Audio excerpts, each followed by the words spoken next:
My name originally was Julie Carol Saunders. And when I was born in a small village in the middle of Northamptonshire. I had about less than 100 people. My father was the butcher, he was an atheist, and my mother was a housewife, also an atheist. Because of the ill health of my brother, I was sent to live with my grandmother, who was a Baptist Christian. And it was in the same village, only a few doors down. So I grew up as a Baptist. So I led a very simple, almost luxurious life. There was no hassle, no trouble, no nothing. Very quiet. And I went through school at Wollaston, and then I was going to go into veterinary, but I damaged my back, so I couldn't. So I went into medicine, and I became a chiropodist. And I was also very active in the church. I ran the toddler group. I used to go to all the prayer meetings, all the study groups. I ran the old people's coffee mornings, and it was a big part of my life.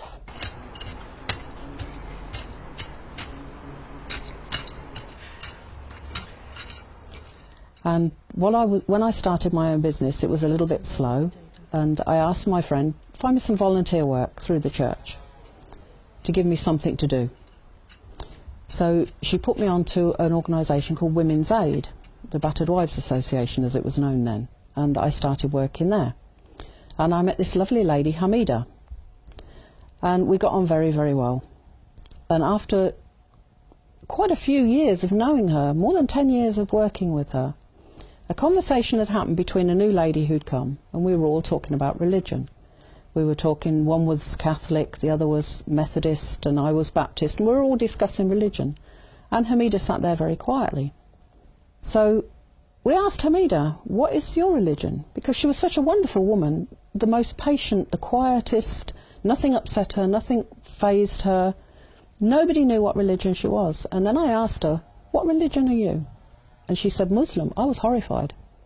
I was absolutely stunned and mortified that this educated woman could follow such a barbaric religion, because that's how it's shown.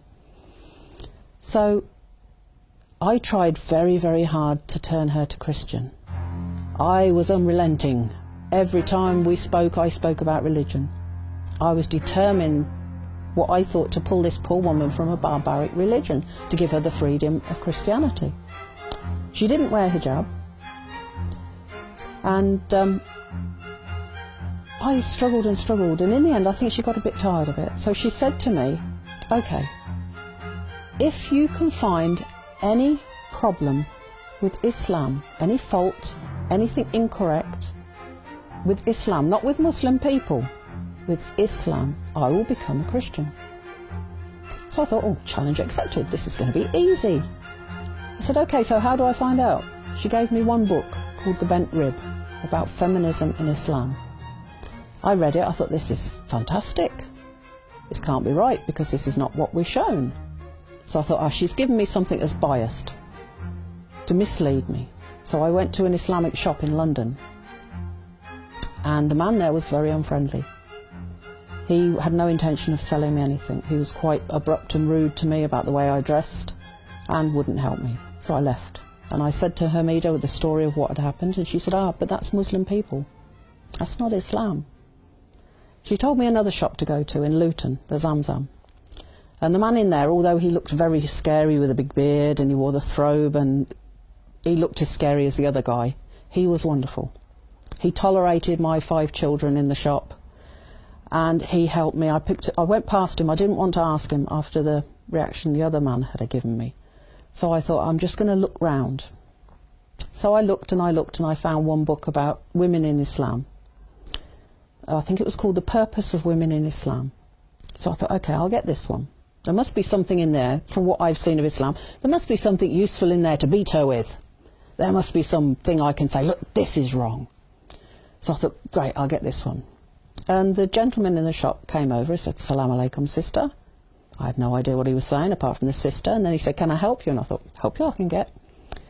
So I said, yeah, I'm looking for something to learn about Islam. So he said, oh, that's fantastic. And he showed me 2 other books. So I said, okay, I'll get those. One was a book called The Life of the Prophet, or The Story of the Prophet, by Martin Lings. And it was written in pure English. It was written by an English man, and it was more of a story than a reference book. So it was wonderful. It gave me the right story. And I bought the 3 books. I went to the till, I paid for the 3 books, and my kids started, we want to go for chicken. So we went down the road to the Sam's chicken shop, and the kids sat there with their chicken and chips quite happy, and I thought, I'll have a look at these books while I'm waiting for them to finish. I opened the bag, there were 7 books. I thought, oh my God, he's given me someone else's books, or I've picked them up by mistake, and I was really worried. So I picked the receipt out. No, I'd only bought 3 books. So I said to my son, who was older then, I think he was about 12 or 13, I gave him the books, the 4 books that I hadn't bought, and the receipt, and I said, please take these back to the gentleman and say, I'm really sorry, I must have taken them by mistake. And my son came back with the same 3 books. And he said, no, the man said, this is a gift for you. And I was really surprised. You never get that in an English shop. This man had given me a copy of the Quran with English translation, a book about Islamic dress, I think it was, and another one, I can't remember what it was. But they were lovely books. So I went and I read them all, and I couldn't find any faults. So I thought, okay, I'm going to have to go deeper into this, because this still looks wonderful. This is not what I'm expecting. So there was a programme on the telly about some problem with Islam. I watched the programme on the television about the abuse of women, and some women were being stoned for the problems they'd caused. So I thought, this is more what I need to find out about. How can they do this? How can they justify this? This is wrong. So they were talking about the Sharia law. I thought, this is the piece of Islam that must be wrong. So I went back to the same bookshop, and the gentleman recognised me, which was quite good, because it was a couple of months afterwards. And he asked me how I enjoyed the books. I said they were fantastic, but now I want a book about Sharia law. And he looked a bit surprised. He said, that's a bit heavy for someone just learning about Islam. I said, no, I feel I need this book. So he gave me, well, I bought 1 book on Sharia law. And then with it, he gave me another one, which was something about explaining the law and how it applies. And I read them, and I thought, to be honest, in England 100 years ago, we had a lot worse than this. We had a very lot of unjust rules. I love history, so I'd studied history. And I knew that in England, if you stole something, they wouldn't just cut your hand. Or if you stole food, they wouldn't forgive you.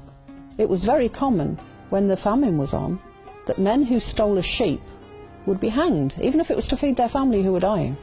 They would hang them, they would kill them. So thinking in comparison, really cutting your hand was not that bad. So I thought, okay, let's find this bit where the women get stoned. And that was for adultery. Well, in England, a few hundred years ago, they would have drowned them. And I studied for almost a year. And every day, Hamida, when I saw her, would say, so how are you doing? Found anything yet? I said, no, but I will. Inshallah, I will. Well, I didn't say inshallah then, but I said, God willing, I will. She said, okay, keep looking.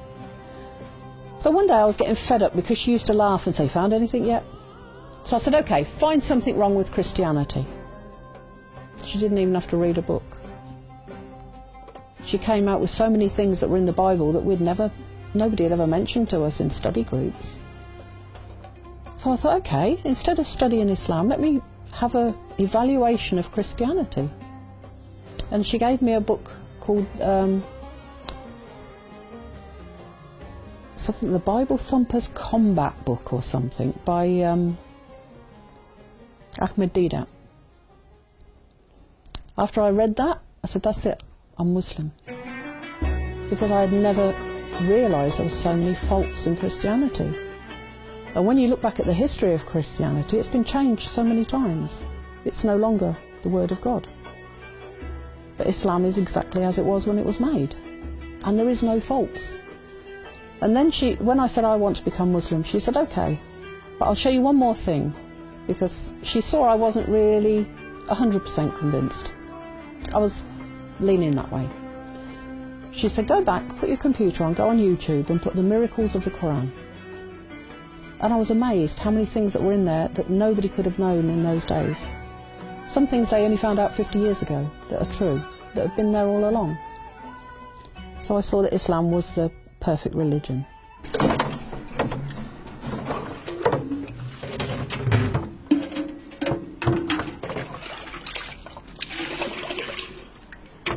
several years I plodded on reading and learning more, and Hamida was against the hijab. She actually wrote a book about it, and she worked on the theory that the hijab doesn't hide you, and hijab should hide you. So if you don't wear hijab and you wear normal clothes that just cover you, you're more hidden, which in theory works. So I never really questioned it. And then after a few years, there was another revert. She'd married a Muslim and come to Islam because of her husband. And she worked at the nursery where my youngest boy was going. And she wore hijab. And the people there were saying to her, look, if you don't stop wearing it, you're going to have to leave, because the parents are complaining. They don't want Muslim influence in the nursery school. And she was fighting with them about it. And I said to her, you don't need to wear it. I'm Muslim too. You don't need to wear hijab. She goes, no, no, you do. I said, no, I'll give you Hamida's book. And she said, okay, but do me a favour. You read some other books too. You tell me where in Hadith or Quran it says you don't have to wear it now. So I said, okay. So I went back to the same shop and I said to the brother there, Assalamu alaikum, can I have a book about hijab? And he said, oh, alhamdulillah, at last you're going to start wearing hijab. And I said, no, I'm going to read about hijab. Okay, he said. So I got 2 books about hijab, and I got home, I opened the bag, and there was a hijab. He'd put one in the bag with the pins and everything. And I laughed. I thought, no, he's not getting me this time. It's not going to happen. I spent the weekend. I spoke to her on the Friday, got the books on the Saturday, spent Sunday reading them. On Monday, I put on the hijab. At this point, my parents exploded. It was bad enough that I'd then, by this time, married a Muslim, but now I was looking like one. My dad never did accept Islam, he never did believe it, he didn't want to talk about it, and he died before there was any chance to say anything really substantial to him. But my mother, in a way I was lucky, she got cancer. And there was only me and my brother, and my brother wasn't a helpful type of person. So when my mum got cancer, I went and nursed her and stayed with her. It took 6 weeks to kill her, from the day she was diagnosed to the day she died. And before that, any time anything about Islam, she would become quite aggressive with me. One day in the hospital, because she was hospitalised right from the start, the azan had gone on my phone, so I thought, oh, I have to do my salah, and I looked, my mum was asleep. So I thought, I'll try and do it quickly before she wakes up. And I just put my mat on the floor and started, and I heard her groaning and moaning, waking up. And I'm thinking, I've never read whether you're allowed to break your salah for your mum or not. So I thought, what do I do? If she calls me, do I stop and do it later? Do I carry on? And I was really worried. But I carried on with my salah, and she was quiet. And when I finished, and I got up, she was wide awake, and she looked at me and she said, did you pray for me? And I was so pleased, because before, if she caught me in her house or in my house when she was there doing salah, oh, you're wasting your time. Why'd you bother put yourself in the dirty floor for? This is not religion, this is just stupidity. But that time, she was happy. And I talked to her a bit about Islam, and she seemed to listen, but then she went into a coma for the last week and couldn't talk. I played Quran to her. I kept telling her, you know, if she wanted to do Shahada, this is how you would do it. She couldn't speak. So I don't know if in her heart she did it or not, I don't know. Inshallah she did.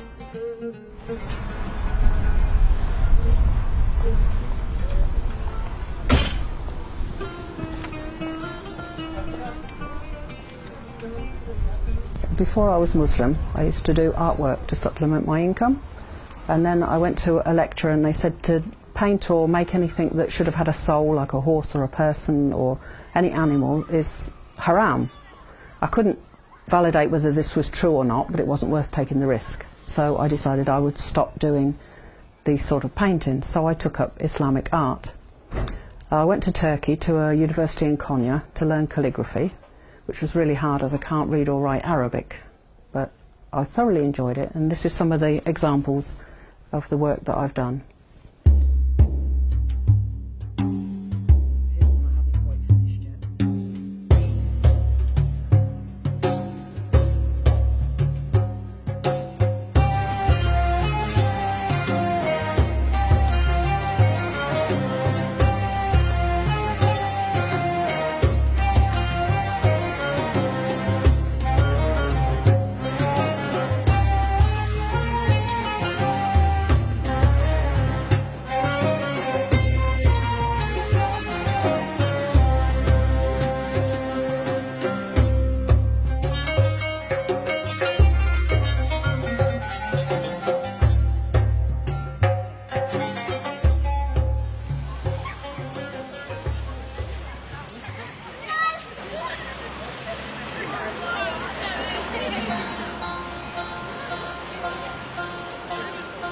When I first became Muslim, I didn't know much about fasting and didn't really notice anybody doing it. So the first 2 years I didn't do it. I wasn't aware that it was going on and nobody said anything. The third year when I was Muslim, I got married to a Muslim guy and he didn't fast. So still I didn't know anything about it. It wasn't until I put the hijab and I met the sisters in Northampton and they said to me, as soon as Ramadan, I said, oh, I've read about this. What about it? They said, but you have to fast and you have to go mosque at night. I was like, wow, 7 years I'm Muslim, nobody's told me. They don't want to admit there's anything hard because then they have to do it in front of you, so nobody told me. So this year was very, very hard. I spent most of Ramadan with this family. I moved in with them and it was wonderful.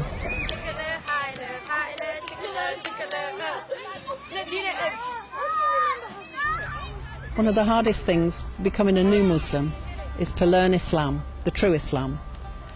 When you first become a Muslim, you automatically go to the Muslim people and say, what about this Islam? And the one from Morocco will say, oh, we do this, and we dress like this, and this is hijab, and this is salah, and this is what we eat, this is halal, this is haram. And you think, okay, now I have it, I've got it, perfect. Then you meet somebody from Egypt, and they say, no, no, that's not hijab, this is hijab, that's not salah, this is salah. Alhamdulillah, what do you do? And then you think, okay, I'll go to the mosque, I'll ask the imam. And maybe the imam's from Pakistan. They'll say, no, sister, these two are wrong. This is the right Islam. And the majority of people who influenced me at first were Pakistanis.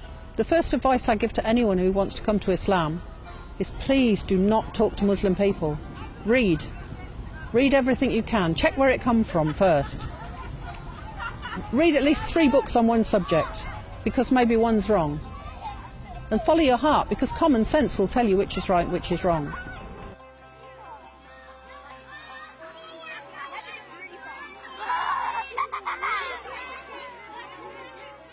The thing that brought me to Islam is the feminism, the freedom for women. We wear hijab because we're beautiful, and our beauty is only for our husband, not for anyone in the street. When I didn't really want to wear hijab. I came to it very slowly. It's very difficult. It's hard to get used to wearing something if you've never worn it before. So I asked one woman, she's worn it all her life. I said, how do you wear it? Why do you wear it? It's such a nuisance. It's so hard. The doorbell goes, you've got to think, oh God, put my hijab. You can't just answer. There's a postman's there waiting. And I was very negative about it. And she said, okay. And she brought a plate of sweets. She said, would you like a sweet? So I picked the one with a nice wrapper. And she said, you've just proved that hijab is right. No man's going to pick or like the sweet that's open. Maybe it's dusty, maybe the flies have been on it. The one with the wrapper. Everyone will go for the one with the wrapper, because you know it's clean and it's the same thing.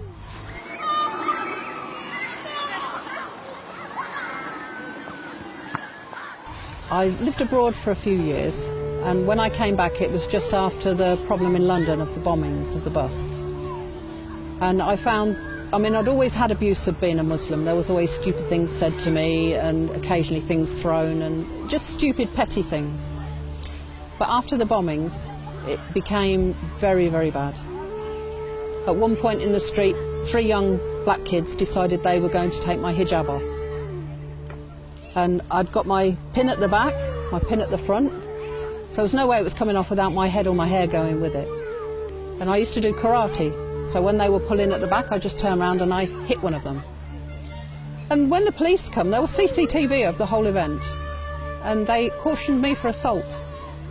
I lived in a small town outside of London, about 80 miles north. Very, very small Muslim community, and most of them hid away. The women didn't wear hijab because the problem had got so bad. At one point somebody set fire to my car outside my house. I had Paki painted on the wall of my house, and I got abuse on a daily basis. In the end I got an exchange and I came to London, because here you can walk around the streets and you're not at risk. But outside of London, it really is a big problem. As a single woman, you can't go out, you can't be safe, you get abuse, even on the buses, out shopping. My daughter, who was at the time 24, didn't believe me. She said, "Oh, Mum, it can't be that bad." So she followed me through the town, some metres behind me, and she doesn't dress as a Muslim. And she was horrified at how many people would spit at me, just because I'm Muslim.